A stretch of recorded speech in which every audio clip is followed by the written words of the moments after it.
I just bought a brand new 5070 from Best Buy for $50. That's one of the reasons I was able to build this $1,250 gaming PC for way less than it should have cost. And I'll explain how in just a minute. Most of this build is actually pretty easy to copy, except for one part, the RAM. And yeah, I know DDR5 prices are insane right now, but I've got a couple of real tips that help me beat the market. This build actually starts with the RAM and CPU. I picked up a Ryzen 5 7600X and 32 gigs of DDR5 on Facebook Marketplace. How are you doing? Doing good. You want to step out of the rain real quick? Oh yeah, I got you. So I have a YouTube channel and I put all these marketplace deals on YouTube. Are you okay with being on? Yeah. Okay, cool. Just get out of the rain. I'm sure they'll be like, what are these guys doing? They're doing a drug deal in front of our shop. All right, so 2, 4, 6, 8, 10, 12, 14, 16, 18, 20, 22, 24, 26, 28, okay, 280. Yep. So everything works then? It's all good? Everything works. If something happens or anything, just shoot me a message and I'm perfectly fine refunding you. Okay, just cool. Give it back. Yep. Awesome, I appreciate it. Yep. My channel is FPS for Less if you're curious. Nice to see you. Yeah, nice to see you. Have a good one. See you. I paid $130 for the RAM and $150 for the CPU. Absolutely insane deals, which is pretty wild to say. If you've been grinding Marketplace lately, you already know the problem. Anytime RAM pops up at old prices, it instantly turns into a bidding war. That's exactly what happened here. I messaged the seller and he was already talking to someone else. So instead of fighting the price, I checked his other listings. He was selling a Ryzen 5 7600X for 150 bucks. I offered him 130 for the RAM and told him I'd pay full asking price for the CPU, and that sealed the deal. So tip number 1, if you're buying used parts, try to bundle. Sellers care way more about convenience and would rather just sell multiple items to one person.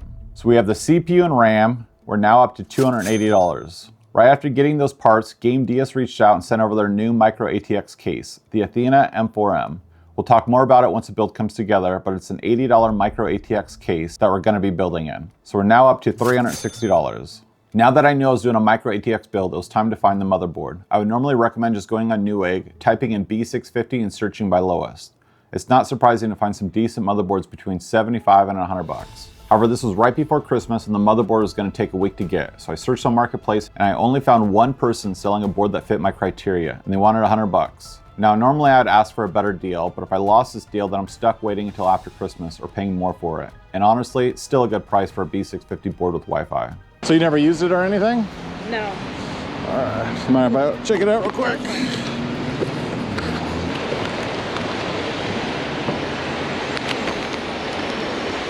So how come you bought it? I was changing my case to a smaller case, so I needed an M-ATX, and I got that one, but the GPU slot is a little too high, so my GPU was too expensive. Oh, was it?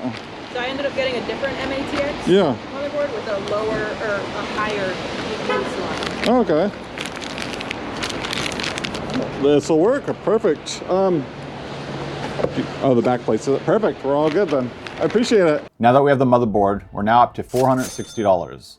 Next, the SSD. This is a 1 terabyte Gen 4 NVMe we got on Walmart for $66. And if you're following the market, you know SSDs have doubled in price as well. And here's where tip number 2 comes in. The normal way of searching for the best price is to go to PC Part Picker and just search for 1 terabyte Gen 3 and Gen 4 NVMEs and sort by lowest. But what it's not showing you is Walmart's crazy deals. If you just Google 1 terabyte SSD, Walmart pops up and they have crazy curbside deals that are not available when you're just searching under walmart.com.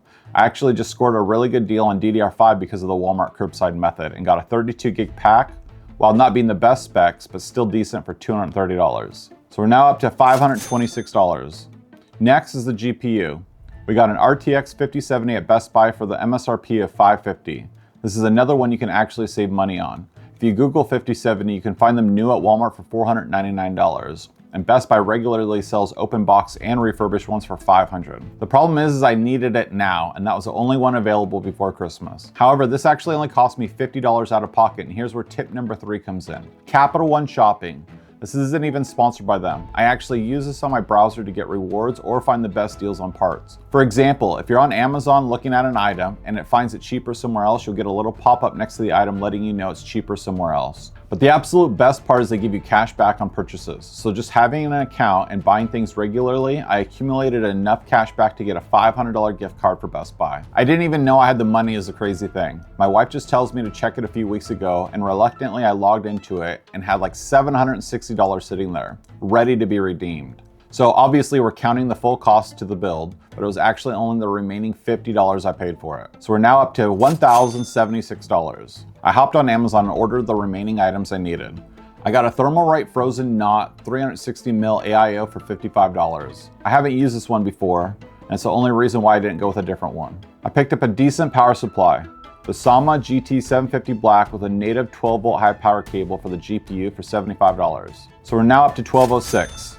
I then picked up a few boxes of Infinity fans for an additional $60, so we're now at a grand total of $1,266. Now let's throw this thing together and see how it looks. First, we have the motherboard, an MSI Pro B650M-A Wi-Fi we paid $100 for on Facebook Marketplace.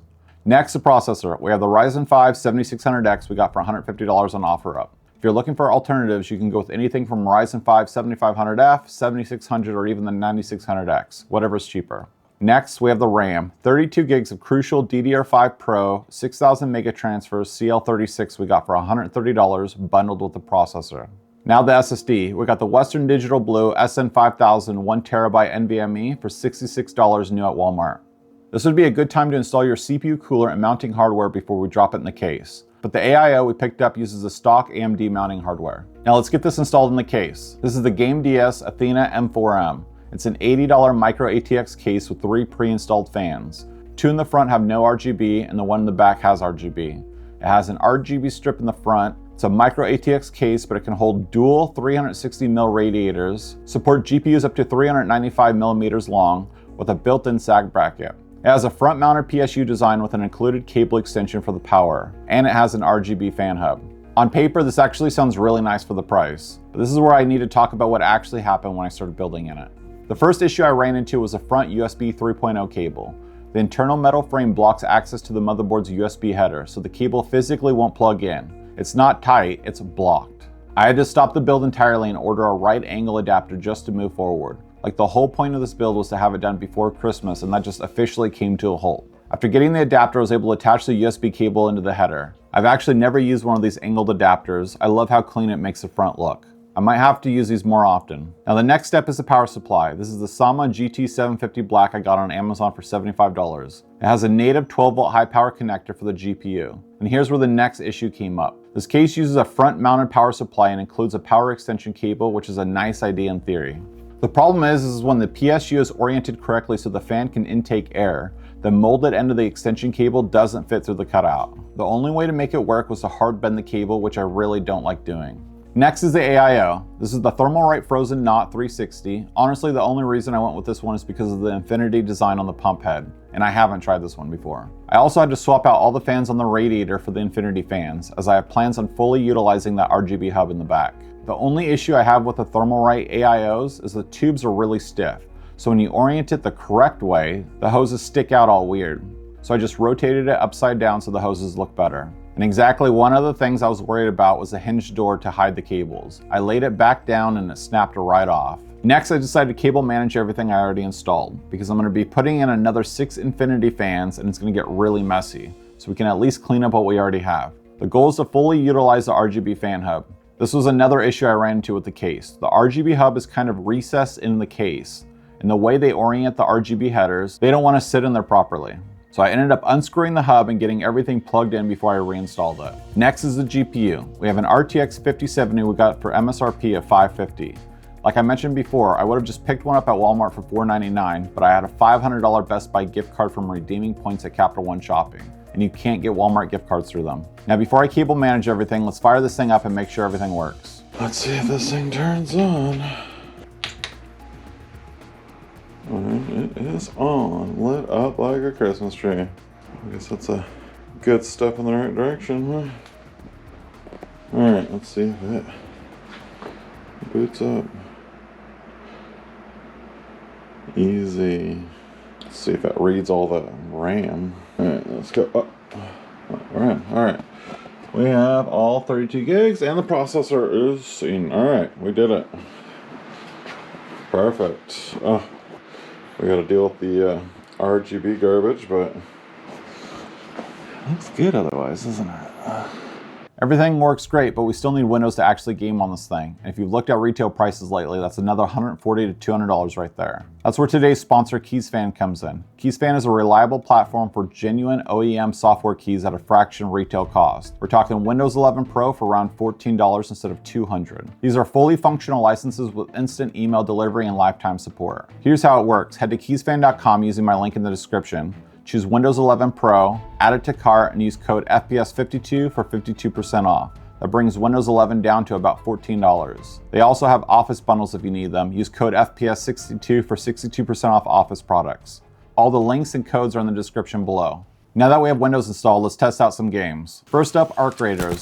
We're at 1440p, epic settings, getting average FPS of 125 with a 1% low of 90 FPS. Next up, we have Red Dead Redemption 2, 1440p, max settings. We got an average FPS of 157. Cyberpunk, 1440p, high settings with ray tracing set to ultra. We got an average FPS of 87 with a 1% low of 78. Marval Rivals, 1440p, max settings. We got an average FPS of 119. Fortnite performance mode, we got like a million FPS. And for our 3D Mark Time Spy score, we got 19,010.